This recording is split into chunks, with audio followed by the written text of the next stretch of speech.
Dans sa démi-logique de prouver qu'il appartient à un gouvernement des nationalistes qui se bat bec et ongle contre l'impérialisme occidental, Léonard Tchéo Kitundu, ministre congolais des Affaires étrangères, faisait une sortie en fanfare le 26 mai 2017, s'opposant catégoriquement à toute enquête internationale sur le Kasaï.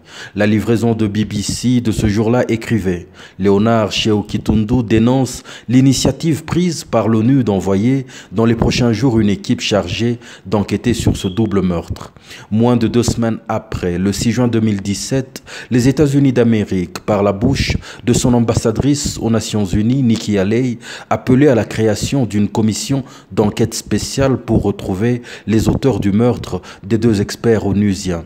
BBC reprenant en titre cette contre-attaque de la diplomate américaine contre Kitundu. Sans attendre, le même jour, Zeid Ra'ad al-Hussein, le haut-commissaire aux droits de l'homme des Nations Unies, lançait un ultimatum retentissant, rempli de menaces aux autorités de la RDC au sujet de l'enquête contre laquelle Kitundu s'opposait. Il leur donnait, pas plus ni moins, 48 heures pour accepter de participer à une enquête conjointe sur les violences dans le Kasaï. Sauf si je reçois d'ici le 8 juin des réponses appropriées du gouvernement concernant une enquête conjointe, j'insisterai sur la création d'un mécanisme d'enquête internationale sur le Kasaï. Quelques heures seulement suffiront pour que les anti-impérialistes, soi-disant, se rébiffent et reviennent sur leur décision. Bien évidemment, contrarié et confus, Kitundu laissera à Madame Mushobekwa, la ministre des Droits humains de la RDC, la tâche d'accepter enfin l'enquête onusienne. En République démocratique du Congo, le gouvernement répond à l'ultimatum fixé par les Nations Unies qu'il sommait hier d'ouvrir une enquête conjointe sur les violences dans le Kasaï. La RDC se dit d'accord sur le principe, à condition cependant qu'elle dirige les investigations. La communauté internationale serait dans l'obligation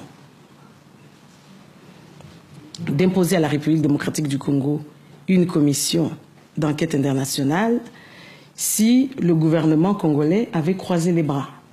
Une énième déconfiture pour Kitundu. Après sa débâcle diplomatique spectaculaire ou après des périples interminables aux 4 coins du monde et des millions de dollars en lobbying, ses efforts se sont avérés infructueux et nuls, car des ténors du régime ont bel et bien été frappés et sanctionnés par l'Union européenne et les États-Unis.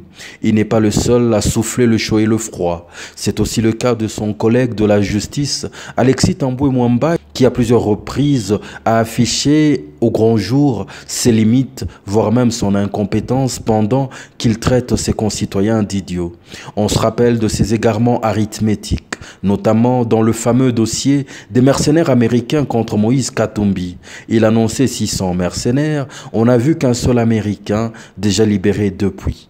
Il annonçait 50 évadés de la prison de Makala, alors que ses propres services annonçaient plus tard avoir rattrapé plusieurs centaines de fugitifs. Au final, il a été révélé que plus de 4000 prisonniers s'étaient enfouis.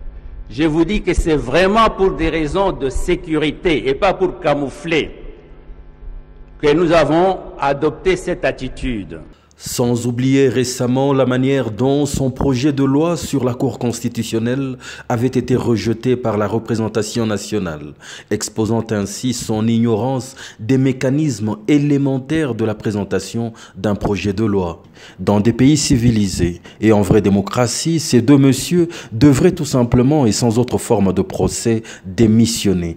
Mais hélas, en RDC, le sens de l'honneur et de l'excellence, celui de la dignité même, n'existe plus. Par contre, le peuple pourrait un jour se réveiller en apprenant qu'ils ont été faits grand cordon de l'ordre des héros nationaux.